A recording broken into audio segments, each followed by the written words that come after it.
This is Orlando Sentinel Now.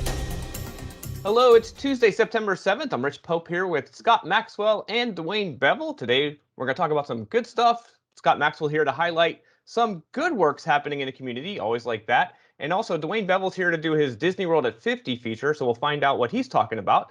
But we're going to start here with Scott Maxwell. And Scott, this is essentially a labor of love of yours, and it's kind of nice that you get to shine a light on good work happening in the community. And this time around, so much was happening that you actually had to cheat your system a bit. Tell us about it. I did. It is a labor of love. It's a lot of work, but it says so much good about this community. It's a list that I started doing about 10 years ago called 10 People Who Make Orlando a Better Place to Live. And Orlando stands for Central Florida in general, since there are people from all around here. And each year I ask readers to nominate, people who basically they think aren't getting enough credit for working day in and day out. Not the politicians or the big time newsmakers who are doing work to make this place better to live, from the arts, culture, religion, education. And this year, more than 100 people were nominated. And it was a tough task, which is why, as you mentioned, I actually made it 13. There were 3 dynamic duos that we crammed together in 3 of the spots.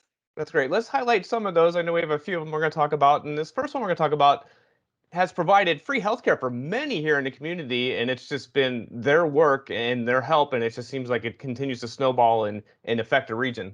Yeah, that's exactly right. As you know, we have a major need for of uninsured health care, a problem with that here in Central Florida. And Dr. Marvin Hardy was at a thriving pediatric practice, Interlochen Pediatrics. It's pretty popular just north of Maitland. As a matter of fact, my own kids went there, though that's not why he made the list. He was nominated many times, actually many times over recent years. In 2010, he said he just felt called to do something more, so he helped found Grace Medical Home, and that provides health care to the uninsured. And that would be probably reason enough for him to be on the list. They've helped thousands of people. But Dr. Hardy, as his fans pointed out, not only treat folks there if they're really hard up and can't get there, he's been known to make house calls to go to these patients' house to give them the care they need. And you can't even find doctors who you will pay who do much of that anymore. And he's doing that. So that's a pretty noble mission. That's awesome. This next one, I thought, how can you ignore it when former Orlando Magic coach Stan Van Gundy says you need to look at these two? What did you think about that one, Scott?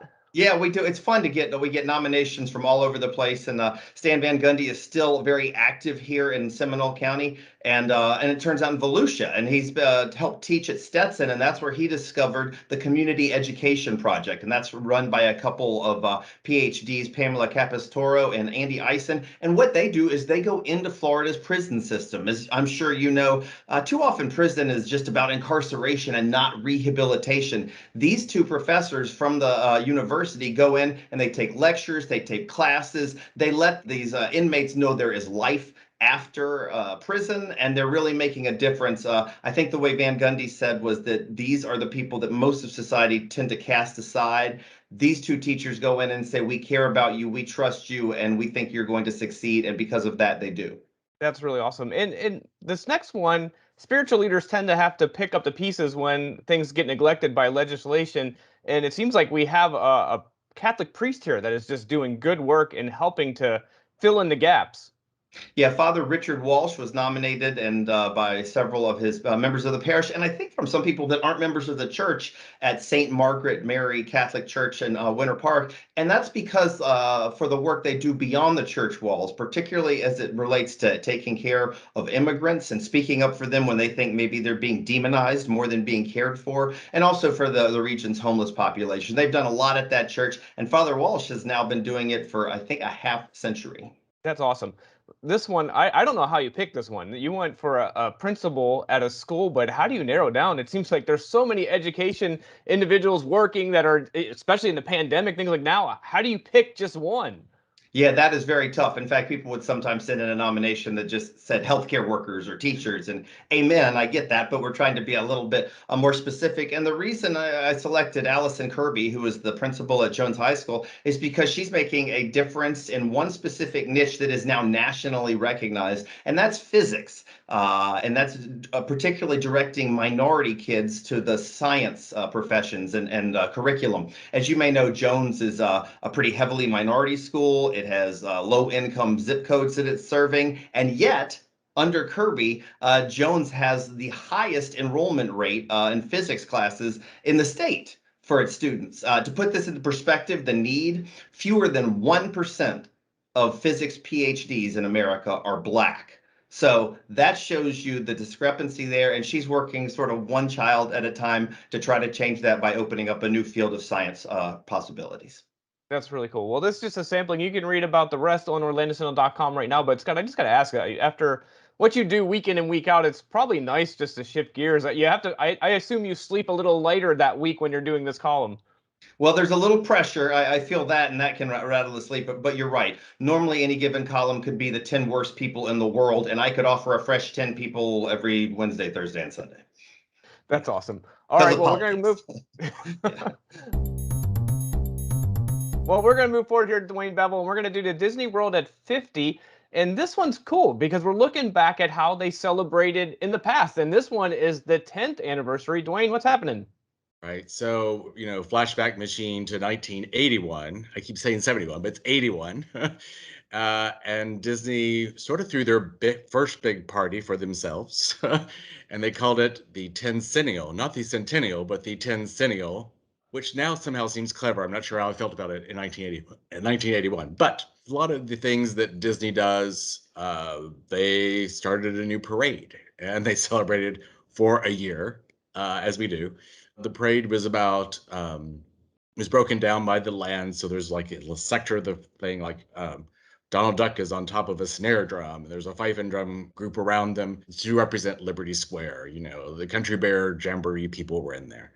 But it's interesting because in 1981, there wasn't a whole lot new happening in the Magic Kingdom because all the energy was going towards Epcot, which was going to open a year later. So the celebration went from October 1st, 1981 until basically September 29th, 1982, and then Epcot opened the next day.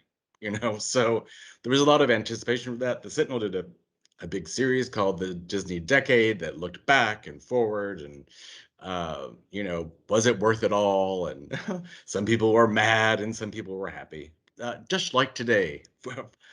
Fast forward 40 years and we have the happy and the sad people.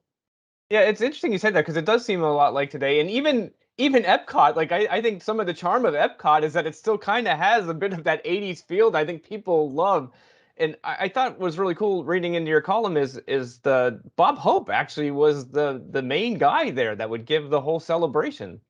Right. He was the MC. He did it in 1971. He did 1981. They had Pat Boone and Debbie Boone for the celebration October 3rd, which must be fun. Oh, the parade had a 1,076 piece marching band full of Central Florida kids, which is sort of cool. I guess it's a play off 76 trombones. I looked at the parade. I couldn't tell if it was all trombones or not. So anyway, it is great fun on YouTube to look at it, just because there's certain things happening that I don't think would happen right now. Sort of dancing freeform on a float that seems like someone might fly off, but maybe they're secured in some way that I cannot see 40 years later. Other stuff, the price to get into Magic Kingdom on that day, all the festivities were included. It was $13 in 1981. So That's pretty crazy. yeah. That's awesome. That's awesome. Like, you mentioned that the celebration almost went for a year. Would you say that was maybe the first time where they did this, where it seemed like all their celebrations now drag out for an extended period of times? Like even the Disney World at 50 hasn't really even officially happened, but it's already got all this momentum for a year. I think the thinking is that a lot of people come to Disney World annually, like once a year, and they want everyone to have their shot at doing the birthday thing. Although the 50th is going to last 18 months once we finally start it October 1st. I did like in our series looking forward, they talked to, it was like, well, could we have more beyond Epcot? Like, oh dear. And the vice president of Walt Disney World is like, oh, we're thinking about something equestrian, or like where you would stable your horses and da-da-da, which would logically lead to a Western theme park, which of course has not happened yet. But this is why you don't ask people to predict the future, because then they get mocked 40 years later. All right, well, that's a good one. Good feature there you can read into right now on OrlandoCentinel.com. And look into past ones that Dwayne has worked on Disney World at 50. They're a lot of fun. All right, well, that's all our topics for today. Appreciate you being with us here. We're going to go ahead and push pause till tomorrow. But until next time, I'm Rich, Scott, and Dwayne. Everyone have a great day. We'll see you tomorrow. Take care. Watch Orlando Sentinel Now live every weekday at noon on our Facebook page and on orlandosentinel.com.